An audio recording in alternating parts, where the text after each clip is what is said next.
మేము గాని మా ముఖ్యమంత్రి గారు గాని మా మంత్రులు గాని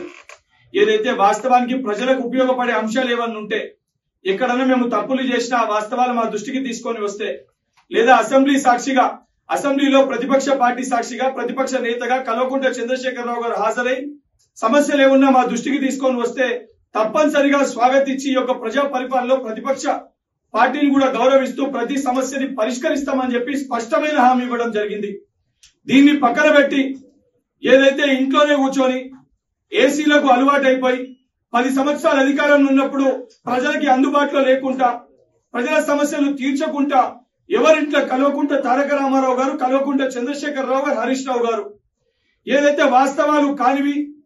వాస్తవాలు లేనివి దాన్నే వాస్తవాలు అన్నట్టు చిత్రీకరించి ఏదైతే అడ్డగోలుగా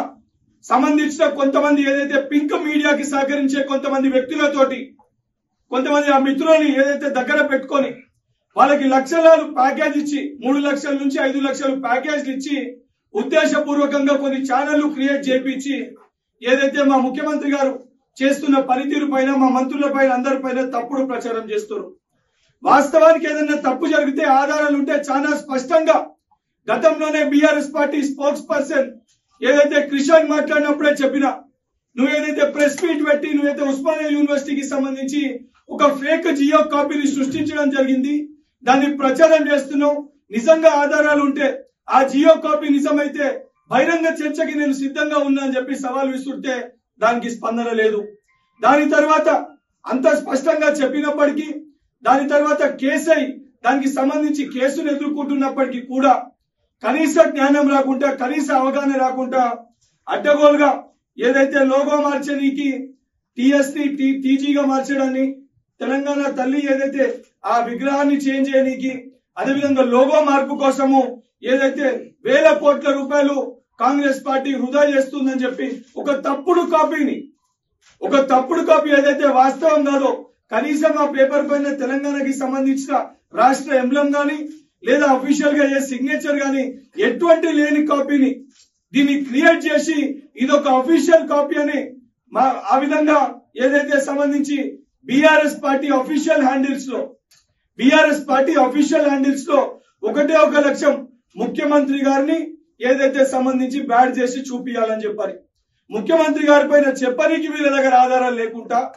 లేకపోతే ముఖ్యమంత్రి గారు పరిపాలించే విధానము చాలా స్పష్టంగా ప్రజలకు ఏదైతే వారు అందుబాటులో ఉంటున్నారు కాబట్టి వాటి వేటిపైన మాట్లాడడానికి వీళ్ళకి ఎవిడెన్స్ లేకపోవడంతో ఇటువంటి తప్పుడు జియో కాపీలని తప్పుడు ఏదైతే ఆ పేపర్లని క్రియేట్ చేసి బీఆర్ఎస్ పార్టీ అఫీషియల్ హ్యాండిల్స్ తో దీన్ని పబ్లిష్ చేసి తెలంగాణ ప్రజలకి తప్పుడు సమాచారాన్ని చిత్రీకరించి చూపించే ప్రయత్నము బీఆర్ఎస్ పార్టీ దానికి సంబంధించిన వాళ్ళ యొక్క స్పోక్స్ పర్సన్స్ వాళ్ళకి సానుకూలంగా ఏదైతే పనిచేయడానికి కొంతమంది వ్యక్తులు ఎవరైతే యూట్యూబ్ ఛానళ్లు సోషల్ మీడియా ఛానళ్లు పెట్టుకుర్రో కొంతమంది గతంలో విలేకరు లెక్క పనిచేసిన వ్యక్తులు చాలా స్పష్టంగా వాళ్ళు ఇచ్చే 3 లక్షల 5 లక్షల ప్యాకేజ్ కి ఏదైతే తప్పుడు ప్రచారాన్ని సోషల్ మీడియా మాధ్యమాల్లో ప్రచారం చేస్తారు. దానికి సంబంధించి నిన్ననే మా ఎన్ఎస్వై సోదరులతో అసలు ఒక దానిపైన అఫీషియల్ గా ఎఫ్ఐఆర్ కూడా రిజిస్టర్ చేయడం జరిగింది. అసలు నిజంగా బీఆర్ఎస్ పార్టీకి కల్వకుంట్ల చంద్రశేఖరరావుకి కల్వకుంట్ల తారక రామారావు గారికి హరీష్ రావు గారికి సూటిగా నేను సవాల్ విసురుతున్నా. ఏదైతే మీ బీఆర్ఎస్ పార్టీ అఫీషియల్ హ్యాండిల్ లో ఏదైతే మీరు ప్రచారం చేసిర్రో ఏదైతే సంబంధించి 4,639 కోట్లు ఖర్చు అవుతుందని మీరు ఏదైతే పేపర్ పెట్టిందో ఏ పేపర్ అయితే మీరు ప్రచారం చేసిండ్రో ఈ పేపర్ మీరు బహిరంగంగా చర్చకి రండి, దీన్ని ప్రూవ్ చేస్తే నేను సంబంధించి బహిరంగ క్షమాపణ చెప్పడానికి మేము సిద్ధంగా ఉన్నా. దీన్ని ప్రూవ్ చేయలేకపోతే ఏదైతే దీన్ని ప్రచారం చేసి మీ అఫీషియల్ హ్యాండిల్లో ఇది ఉంది కాబట్టి బీఆర్ఎస్ పార్టీ అధ్యక్షులుగా ఉన్న కల్వకుంట్ల చంద్రశేఖరరావు గారు కల్వకుంట్ల తారక రామారావు గారు మా ముఖ్యమంత్రి గారికి ముక్కు నేలకి రాసి తెలంగాణ ప్రజలకి మా ముఖ్యమంత్రి గారికి బహిరంగ క్షమాపణ చెప్పాలని చెప్పి డిమాండ్ చేస్తున్నా. నిజంగా మీరు ఏదైతే ప్రచారం చేస్తున్న ఏ వాస్తవమన్నా కానివ్వండి ఏదన్నా ఎవిడెన్స్ తో సహా నిజంగా మీ దగ్గర ఆధారాలు ఉంటే మేము తప్పు చేస్తామని ఆధారాలు మీ దగ్గర ఉంటే అధికార పక్షంలో ఉన్న ఎమ్మెల్సీగా ఏదైతే సంబంధించి ఆధారాలతోటి నేను కూడా మీ వెంట డీజీపీ గారి దగ్గరకు వస్తా.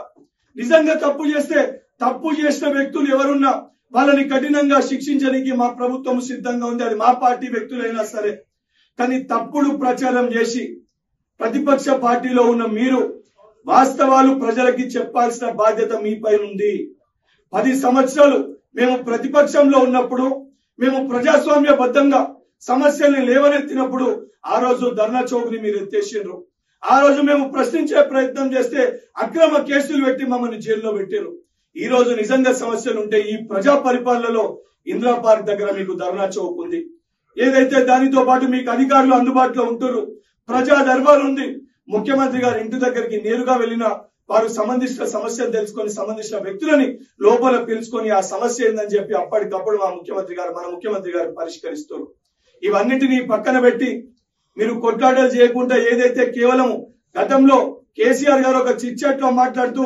మా మీడియా మిత్రులతోటి వారు ఒక చిట్చాట్ లో కూడా చెప్పారు. ఏదైతే 30-40 సోషల్ మీడియా ఛానళ్లు పెట్టుకుంటే మనం అధికారంలో వచ్చేయచ్చు అని చెప్పి ఇదే కేసీఆర్ గారు గతంలో ఒక చిట్చాట్ లో చాలా స్పష్టంగా చెప్పారు. ఆయన చెప్పిన విధంగా ఈ రోజు ప్రతిపక్ష పార్టీలో ఉన్న కల్వకుంట్ల చంద్రశేఖరరావు గారు బయటికి రాకుండా ప్రజల మధ్యలో అధికారంలో ఉన్నప్పుడు లేరు, అధికారం పోయినాక కూడా ప్రజలు మీకు బుద్ధి చెప్పినాక అసెంబ్లీలో పార్లమెంట్ లో పూర్తిగా మీ డిపాజిట్లు గల్లంతైనా కూడా కనీసం ఇప్పటికి కూడా బుద్ధి రాకుండా మీరు చెప్పిన విధంగా ఏ సుఖాలకైతే మీరు మరిగిల్లో